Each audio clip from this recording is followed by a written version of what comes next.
Hello, আসসালামু আলাইকুম। মন ব্লগে আপনাদের সবাইকে স্বাগতম। আশা করি সবাই ভালো আছেন। তো আজকে সকাল থেকেই ভিডিওটা শুরু করলাম। ওয়াশরুমে চলে এসেছি ঘুম থেকে উঠি ফ্রেশ হওয়ার জন্য।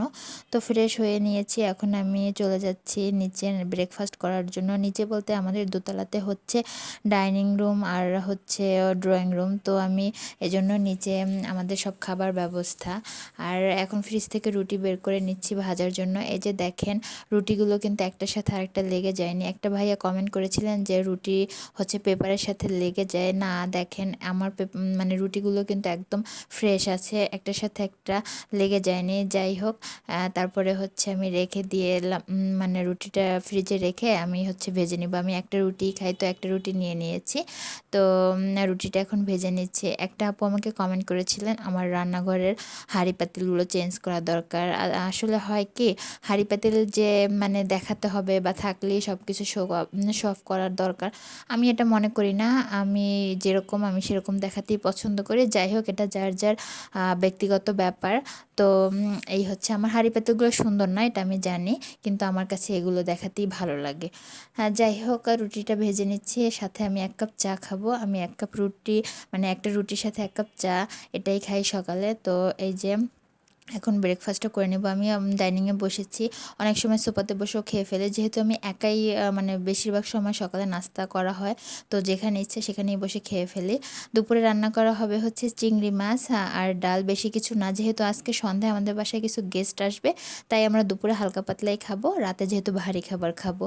তো সোফার কাপড়গুলো চেঞ্জ করে নিচ্ছে, যেহেতু গেস্ট আসবে। আর বাসাটাও একটু মানে পরিপাটি করে রাখতে হবে। আমার ছেলে আসলে অনেক দুষ্টামি করতেছিল, তারপরও ওকে নিয়ে কাজ করতে হয়। আর আমার শাশুড়ি কিন্তু আছে, সে অনেক কাজ করে, রান্নাবাড়া সব কিছুই সে করে। বাসায় কেউ আসলে বা যাই হোক সব কিছুই সে করে, আমার করতে হয় না। আমি মানে যতটুকু পারি তাকে হেল্প করি, এই আর কি। তো বিছানোর পরে এই যে দেখেন, কালারটা কিন্তু খারাপ লাগতেছে না। জানি না কার কাছে কেমন লাগতেছে, ভালোই লাগতেছে আমার কাছে। তো বিকেলে বের হয়েছিলাম ছেলেকে নিয়ে, একটু বাইরে কিছু কেনাকাটা করার দরকার ছিল। তো বাইরে গেলে তো তার মানে খেলনার দোকানে ঢুকতে হবে আর একটা খেলনা কিনে দিতেই হবে, এটা নিয়ম ওকে নিয়ে বাইরে গেলে। তো এখান থেকে গাড়ি, মানে অনেক গাড়ি দেখে ও কনফিউজড, কোনটা রেখে কোনটা নিবে, এরকম একটা অবস্থা। তো আমি দেখাচ্ছিলাম যে এটা নাও, বলে না, মানে আমি যেটা বলি সেটা ও নিবে না, আর ও যে কী নেবে সেটা ও নিজেও জানে না। এই ওর অবস্থা। অনেক সময় দাঁড়িয়ে থাকার পরে তার একটা গাড়ি পছন্দ হয়েছে, তো এখান থেকে সেই একটা গাড়ি আমরা নিয়ে নিয়েছিলাম। দীর্ঘ 1 ঘন্টা অপেক্ষা করার পরে আর কি তার একটা গাড়ি পছন্দ হয়েছে।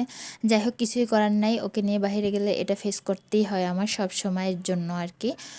এজন্য আমি ওকে নিয়ে একটু কমই বের হই আর কি। তারপর ওকে বাসায় দেখার মতো তেমন কেউ নাই দেখে নিয়ে যেতে হয় আর কি। এই ওর এটা দেখাচ্ছিলাম আমি যে এই গাড়িটা নিবে কিনা, বললো যে না। যাই হোক, ও ওর পছন্দ মতোই নিয়েছে, ওরও একটা নিজস্ব মতামত আছে। আজকের ভিডিওটা এ পর্যন্তই। আল্লাহ হাফেজ, সবাই ভালো থাকবেন।